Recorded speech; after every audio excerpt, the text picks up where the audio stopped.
So you like to take credit for turning me on to Manowar. Yeah. Which is you did, and you bust my balls because it took me a while to warm up to them. Yeah, you did. But, You didn't think they were cool. Yeah, but here's the thing, right? Because first of all, I thought like the whole reason you were into Manowar was because you liked the way Joey DeMaio looked oiled up in a fucking loincloth. In his loincloth. Into glory no. ride. But the other, Yeah. So the other thing is, You thought they were dumb. Well, because listen. You were like, oh, you gotta listen to Kings of Metal. You gotta listen to Kings of Metal. I listened to Kings of Metal, and it's like, at the time, it's all right, but it's like, I don't know. It's just like all these cliches. It's just like, it's it's one of my least favorite Manowar records. It's not one of their better records. Well, like if you would have turned me on to like fucking battle hymns or something, I would have been of course, a Man of Warrior from the word go. But at the time, I know the latest fucking record a lot of fans, was Louder Than Steel, and maybe I told you because Louder Than Hell. I mean, '96. That album's great. That's the only album that I like better than a Ross the Boss album. And I only like it better than Kings of Metal. Kings of Metal was my least favorite Ross the Boss album. Really? Yeah. All the other Ross the Boss albums are like you just like the Warrior's Prayer. That's your favorite song on that album. Yeah, because I want a fucking lullaby. No, it's Joey DeMaio. It's Joey. Me a story. It's fucking Joey DeMaio's fucking.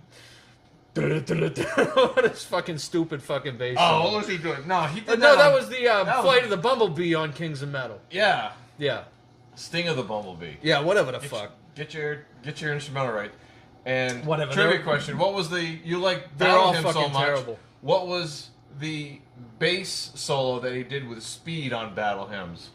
Which one was it? Yeah, that was the William Tell. Yeah, That was the William William Tell. Tell over. But they're all terrible. That's the fucking thing.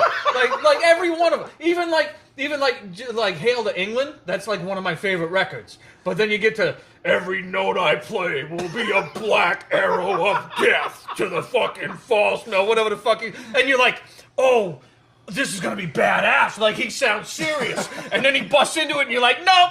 Stimpy's losing guitar solo. Every fucking. Well, let this be said to be true. If it wasn't for Manowar, we wouldn't have like you had the Dragon Slayer, it's like rock and roll, like Dio, Rainbow, and all that. And Manowar, but you didn't have anyone in a fucking loincloth. Yeah, well, Ted Nugent. So, would you really have the power metal movement, not just from the U.S., but maybe even from Europe, if it wasn't for Manowar?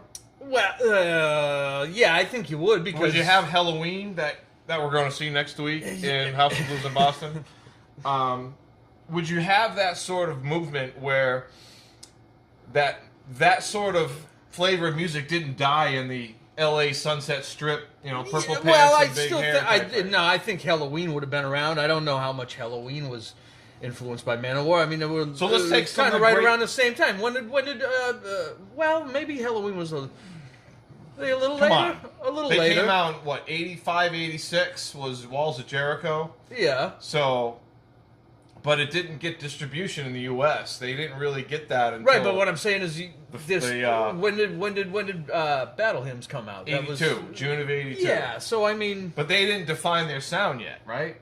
So it was a few years before, but I mean, it wasn't like Halloween was fucking sitting around, in their room, jerking off, and then they heard Manowar and started a fucking band. Their recipe was different than Manowar's. They had they sort of defined that galloping, that European power metal sound that we all know and love. Manowar was sort of, I mean, Battle Hymns is homoerotic. You're just thinking of the record cover of, them trying to be Vikings from New York City. I can't stop thinking about it. I think about it at night when I lay down. but I think about it when I'm being intimate with my wife. All right, so they were Viking warriors from DeMaio and Eric Adams from New York City. But, I mean... where all fucking true Vikings are from. But Hail to England, the album that you're referring to, that they didn't really define their sound until that album, I think. Into Glory Ride a little bit. Well, yeah. Battle Hymns was... Battle Hymns is they never fucking topped it. Absolutely, But all the time epic favorite last fucking track Manowar. on that album sort of was a prelude of what was to come for Manowar. Yeah, you had, Shell Shock and, Metal Days and shit. Yeah. I gave I the can swear swear a finger, and he'll never look again. Yeah, No, he man. won't. That's the most raw record.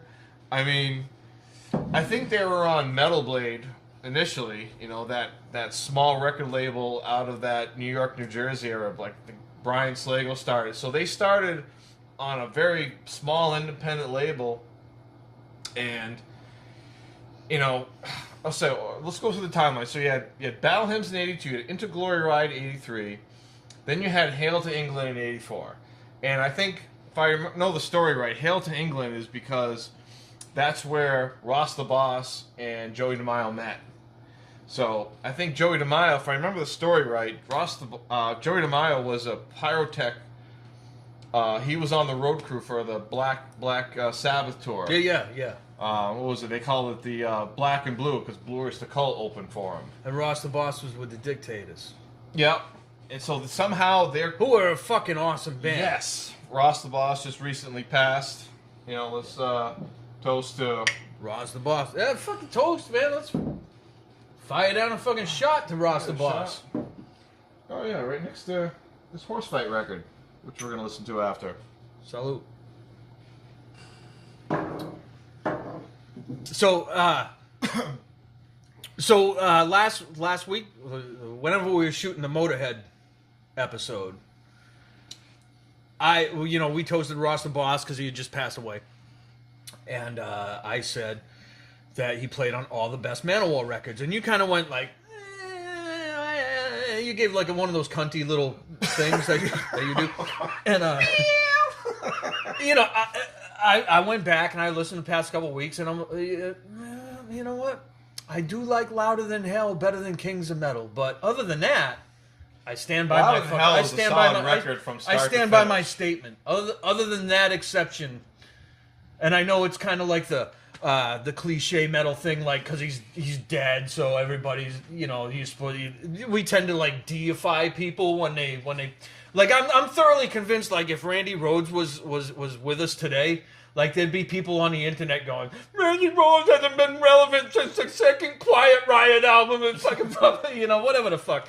But when people The internet allows people to be just cunty fools. I don't know, but I mean, I think musically, if you're talking about Manowar, like if you're gonna say to me, in my opinion, let me let us know what you guys think. But like musically, like the best sort of like fundamentally structured musically record I think is the one in '92 they did, Triumph of Steel.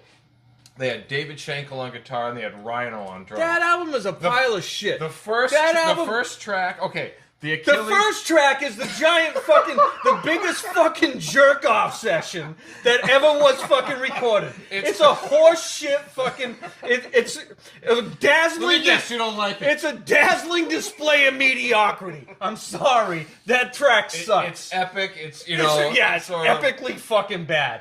That track is fucking terrible. And then I usually go right to track 2, which is Metal Warriors. Which is a decent Manowar song, but it's kind of like track 2 and on is great. It's a great record. It's the formula that had been Burning, done. That had been Demon's done. Whip. Yeah, but it's awesome. Spirit of Cherokee. Yeah, fuck. It's a cool record.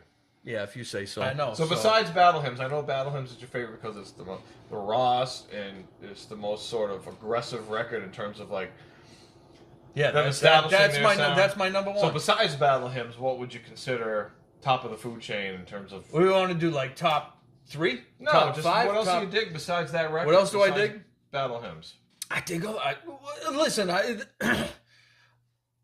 other than Triumph of Steel, I don't think there's anything that I like. I don't like this record. Like everything else is pretty cool, but if I were to take like probably my top 3, I mean, Fighting the World tried to be commercial, but it failed at it. Yeah, that's one of my Carry favorites. On and Fighting the World. It didn't fucking fail. It was fucking awesome, for one thing. The last track's the best record, the best track on the album. What was the last track? Blood, Fire, and Steel. Oh, yeah. It's got a killer sort of power metal groovy sound to it. Yeah. That's a great tune. I loved Carry On. But like Carry On's one of them songs that like was their MTV sort yeah, of it starts approach. out, but like when everything kicks in, that's when you're fucking running around with the fucking loincloth and you're swinging the fucking sword around. Carry on. Put your speakers on 10. But yeah, blow your speakers. Another fucking great Fighting the World. Blow your speakers. Carry on. Play on 10. Yeah, well, that's not that record. That's Sign the Hammer. EP. But yeah, Thor the Hammer. But I just love that all. But yeah, I love it. That would be number 3 in my top 3. So it would be, that at number 3. Hail to England would probably be number 2, and absolutely, definitely number 1. Battle Hymns. I know one of my favorite Manowar releases is the DVD they put out. Joey DeMaio released into your mouth. Real funny. No, is when they released this DVD, Hell on Earth Part 1. It's fucking amazing. Yeah. They ride through Germany in the middle of winter on their motorcycles. Is that the one where like Joey DeMaio's like in the fucking G-string on the fucking scooter or whatever the fuck, and he's fucking in the banana hammock riding across the fucking frozen on a snowmobile, whatever the fuck it is. Yeah, I don't know. So it was some excerpt or something, but it was their European tour because unfortunately the United States doesn't give a shit about Manowar. They'll play shithole bars in the States, yeah, but in Europe they'll fill a soccer stadium. So well, because Europe has an appreciation for an oiled up dude on a ski-doo. I gave you my top 3 Manowar records. Give me your top 3 Manowar records. 3, 2, 1. 3, 2, 1. 1, right 2, off the 3. cuff. Yeah. So this is one wasn't planned. I'm just thinking of it off the cuff. I don't know. Shit. There's albums I dig and albums I think are not as cool. I don't know. All right, so it ain't that fucking difficult. I'm gonna go with number 3. So I'm just giving it a hot minute here to think about it. So number 3, I'm gonna go with Louder Than Hell because it's such a monumental record at a very bad time in the genre, and it injected a little bit of energy into what was true metal again. Death to fucking posers and death to the false ones and all that. Iced Earth was in that time. Fuck posers. 95, 96 with Dante's Inferno, Burn Offerings, and Dark Saga. But Manowar was an established band that took that genre and revitalized it. That was the point. Number 2... I'm going to go with Kings of Metal because it had a lot of sort of epic tracks that are mainstays in their set list that Manowar are known for. And it's not just the big ones, Hail and Kill, but it's the deep tracks too. Heart of Steel was probably one of the coolest ballads at the time when you had, all the LA Sunset Strip bands doing ballads. Heart of Steel is in there too, but it was more metal than Sunset Strip. And number 1, I don't know. Anything other than Battle Hymns is the wrong answer. Yeah, I think Battle Hymns is the correct answer though. Not because I want to agree with you, because you're a moron too. You're the other. I can be a moron all you want, but I'm fucking right. But I tell you what, a fucking album. It's got the swag. It's got the attitude. It's got the songwriting's great. It set the tone. No pun intended. Death tone. It set the tone for what was to come. So, yeah. There's my top 3. Yeah. Well, yeah, I disagree with your 1 and 2. You don't have to. With your 2 okay. and 3, but that's my top 3. Yeah.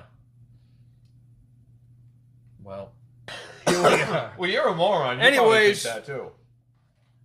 That's our fucking assessment of Manowar. We're metal morons. We I'm hope a moron. you He's a moron. comment other shit you want, other bands you want us to talk shit about. What your opinion is. Anything else? What, are you gonna wait for that thing up. to get room temperature or what? Nah, I'm just gonna fucking toast the motherfucking people out there. You know, we're gonna fucking clank glasses and I'm gonna down this. There we go. Cheers, metal Fly morons. the flags of metal high. Keep it strong.